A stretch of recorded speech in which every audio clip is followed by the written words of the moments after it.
Tuesday. Hey. Welcome back. Well, thank you so much. Good to have you back. Adulting, it just comes and goes. That's exactly what my Monday was. Happy to be back here with you all. Thank you so much for joining us for KARE 11 News at noon. We've got a lot of developing stories coming into our newsroom right now, including a new sentencing for a former probation officer linked to a murder. Yeah, that's right. Ms. Segura was in court less than 2 hours ago. In just a minute, I'm breaking down why she got a new hearing and how it changes what her future looks like. Lots to dive into there. But first, I know if you're like me, I walked out and I was like, okay, breeze. Pleasant weather again, kind of on the crisp side again, but not quite as cool as we woke up to yesterday morning. These are low temperatures today. Notice no sub-freezing readings like what we had yesterday across northeastern Minnesota and northern Wisconsin. Instead, temperatures did start off in the 50s and upper 40s, and we are quickly warming up. We're pretty much on par with where we were this time yesterday. Currently 66 in the metro and already 70 in the southwestern corner of the state. And you can expect a very similar afternoon to what we saw yesterday. However, we did wake up to some cloud cover and even some stray showers across south central and southwestern Minnesota. Most of those showers have fizzled and the cloud cover is eroding as well. You can expect a mostly sunny afternoon. You can see how much rainfall fell earlier today. A couple hundredths of an inch of rain around Mankato. Fairmont saw the most. Even Bemidji picked up a little bit of rainfall as well. But those clouds,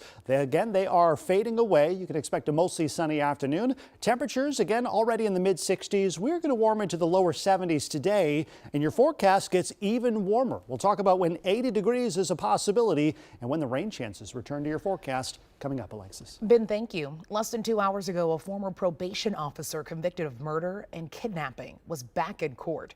Before today, Elsa Segura was serving life in prison for her role in the 2019 death of real estate agent Monique Baugh. Baugh was found shot to death in a Minneapolis alley. Segura had admitted in court to setting up a sham home showing to bring Baugh to the area, but said that she didn't know about a plan to kill her. In 2021, she was sentenced to life without parole. But this morning, she received a new sentence.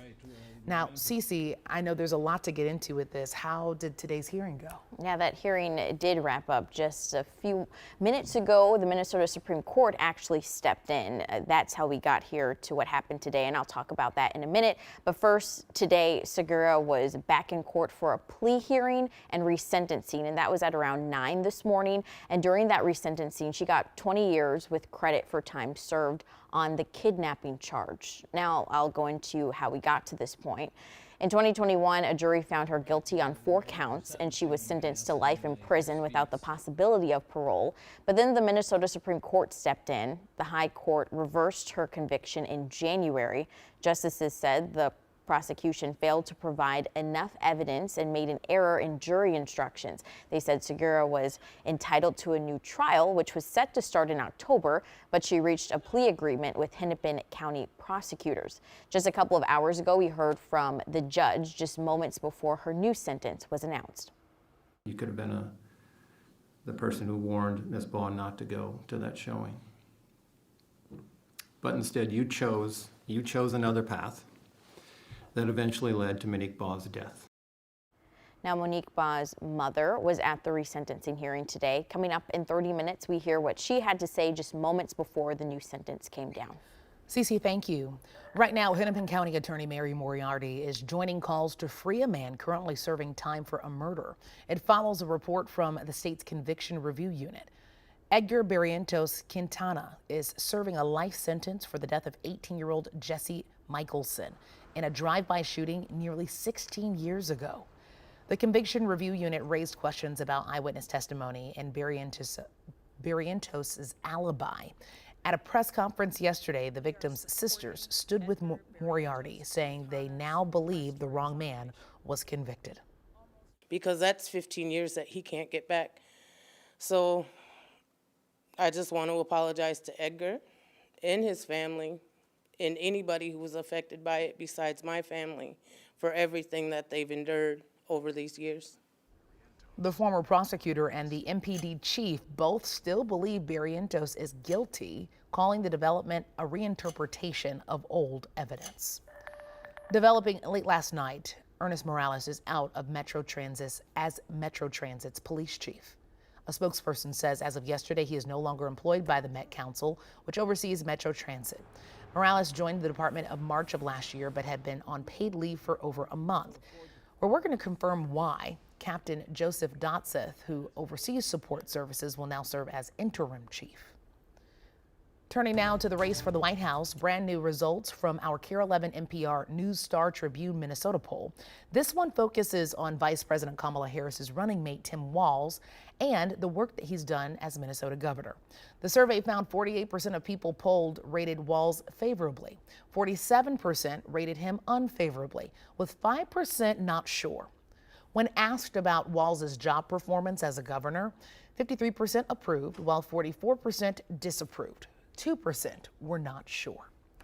In that same poll, 42% had a favorable opinion of Walz's counterpart, GOP Vice Presidential nominee Ohio Senator J.D. Vance. 48% had an unfavorable opinion. 10% said they just were not sure. We're digging a lot deeper into the poll coming up later on KARE 11 News at 5. 1 week from today, Walz and Vance will go head-to-head in their first vice presidential debate.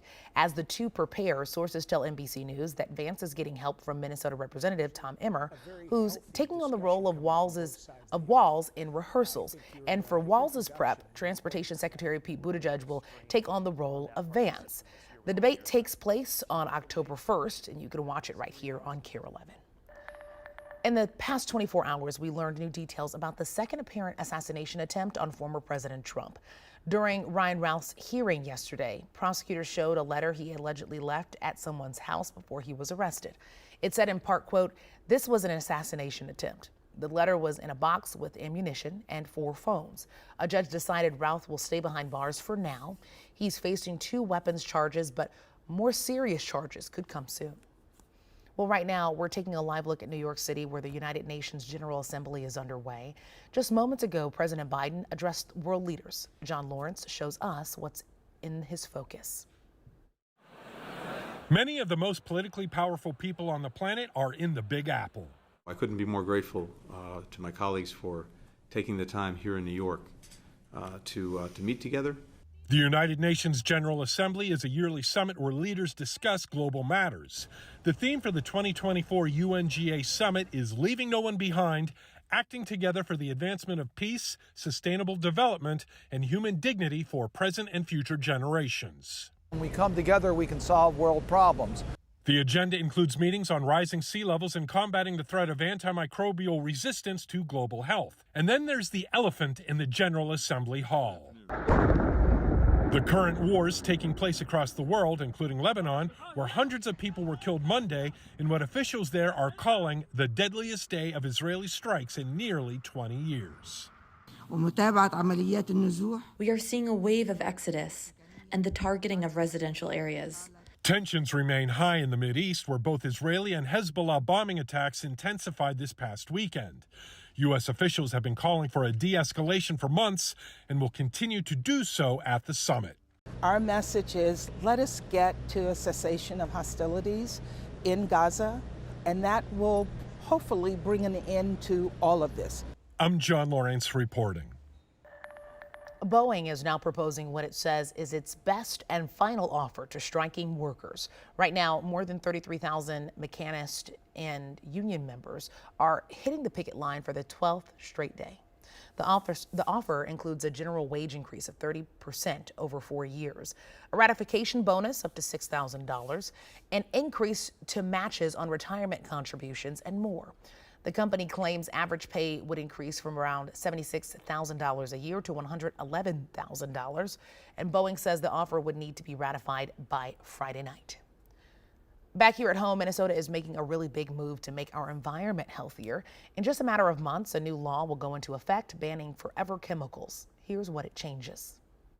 I'm Morgan Wolf. From cookware to cosmetics, in less than 100 days, products sold in Minnesota or online won't be allowed to have any trace of the synthetic chemical known as PFAS. The new law goes into effect in January. The forever chemical has been linked to liver and kidney diseases, cancer, and pregnancy complications. The Minnesota Pollution Control Agency says that this is a step towards protecting Minnesotans and also helping the economy, since PFAS environmental cleanup is expensive.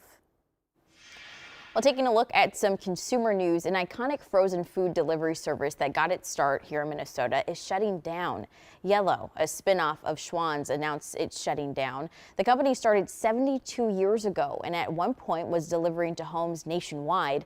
But over the last year, it started closing locations. Labor filings show 176 workers in Minnesota will be laid off. Yellow says it'll take orders through November 8th. The company cites economic forces and changing consumer habits as a reason for its closure. Medtronic, a company that's been in Minnesota for 3/4 of a century, is among those leading the way into the future of healthcare. Medtronic's CEO, Jeff Martha, says that includes a lot of changes that will directly impact patients. As a matter of fact, Martha believes innovation in the next 20 years will be far greater than the past 100 combined. That makes Minnesota already a premier medtech hub, an even bigger player on the world stage. We got to get the word out there. This isn't something we should just kind of be quiet about. I think we need to be louder about this.